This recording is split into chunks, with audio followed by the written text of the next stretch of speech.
Welcome back. Now, Correctional Services Minister Ronald Lamola is celebrating the achievements of inmates who sat for the 2022 Matric exams. He says it must be compulsory for those under the age of 35 to study.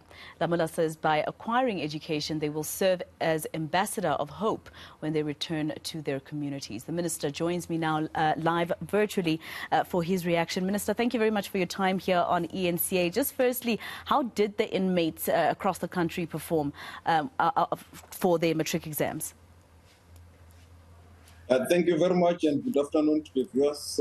They have performed very well with an improvement of about 10.5% at 87.5%. In 2021, it was 77%. So it is a great improvement, and it is showing that our work to encourage them to study and work very hard is bearing fruit, which we believe is a good investment for society, because it will enable them when they are released to be people of productive value in the economy or in society, in whatever that they may want to choose, so that they don't go back to their reoffending behavior.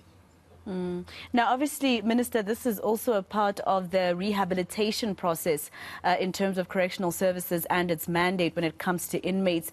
But what's your response to those despondent South Africans who say, look, our children don't get the chance to get educated. Some of them can't even further their studies after Matric. But those who have done wrong and are serving time, there's a budget for them to be able to further their studies. What's your response to South Africans who feel that way?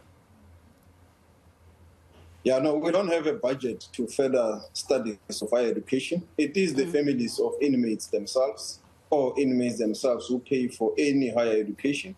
What we provide is an enabling environment for them to study, and also at the level of basic education, which is the basic education that is being provided to all South Africans free of charge. So it is also what the inmates are receiving. They are not receiving any special type of education. Is the same one that everyone who is a matriculant is receiving and participating in. And we encourage the inmates to participate in this program because it benefits society that when they are released from here, they at least have a skill or an education which they can use to contribute positively to the economy, and therefore meaning that they may not be able to go back to their life of crime. So this is an investment for the people of South Africa.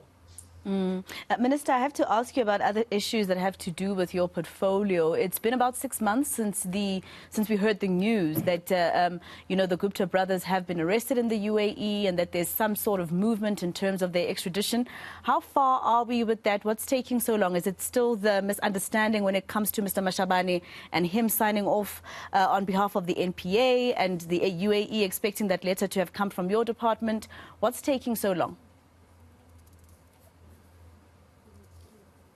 We have complied with all the requirements in terms of the extradition treaty between the Republic of South Africa and the UAE.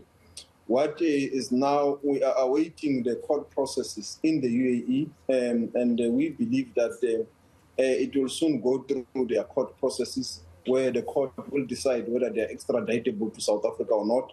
But everything has been complied with, and that the process is now awaiting a determination by the court. Do you have a report, Minister? I'm just running out of time. I would have liked to ask you more questions when it comes to the Gupta brothers. But do you have any report, Minister, on how the courts are being affected? I know that the NPA is independent of your department and is supposed to work that way. But do you have any report of how the courts are being affected and how justice being served is being affected by load shedding at all? Yes, we do. We do. As you are aware, the Department of Justice enables the functioning of the courts across the country. So we do. And it does impact negatively on the functioning of courts across the country. We have also, as you may be aware, in some of the courts, there are generators which enable the courts to function. But even in those instances where if there is almost maybe stage 4, 5, 6 load shedding, also those courts struggle to function because they may not copy. But we are continuing to engage with the Department of Public Works and the relevant departments to find a lasting solution so that the administration of justice continue the wheels of justice continue to roll, even the difficult situation of load shedding. Just lastly, with all the departments that are trying to find a good solution to it, and ESCOM announcing that it's going to likely put us on permanent load shedding for 2 to 3 years while it continues with maintenance, would it be an admission of failure if government procured generators at every court? No, I do not think so.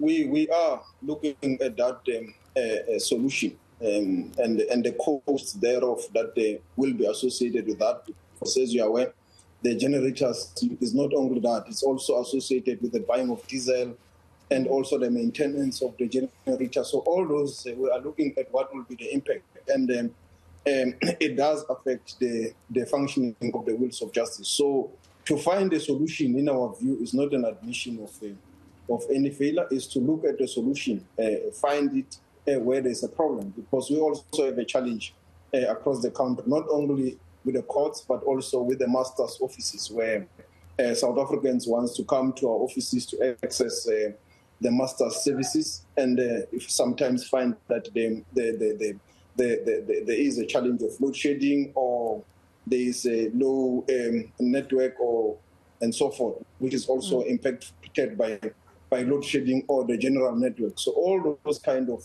challenges, we have to find a solution for them so that services continue to be rendered, even when there is a difficulty of load shedding. And also with the master's offices across the country, there are those that do have generators, but there are those that do not have it. So we're looking at all those for a solution. Yeah. All right, Minister, just lastly, another issue. We're seeing our very first trial in South Africa take place in terms of state capture. That has to do with the Nulane, Agriculture Department in the Free State, that 24.9 million rand tender, alleged corruption, etc.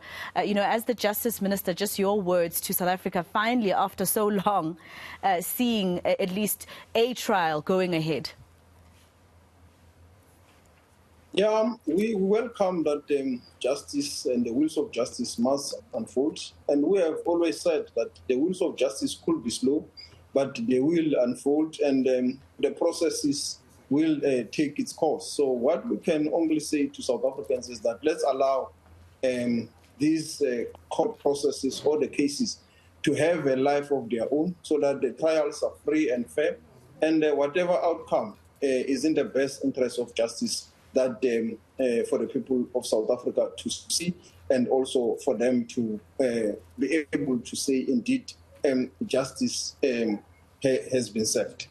All right. Thank you very much for your time, Minister Ronald Lamola. I just want to be spicy. Just one more thing, Minister. Are you hearing anything about cabinet reshuffle? Are you still going to be Minister of Justice in a month or two's time? Is there any meeting around that shake-up?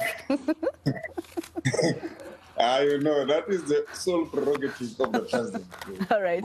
Well, I did expect that diplomatic answer from Justice and Correctional Services Minister Ronald Lamola, but I thought I could just ask him if they've been called to a meeting at all.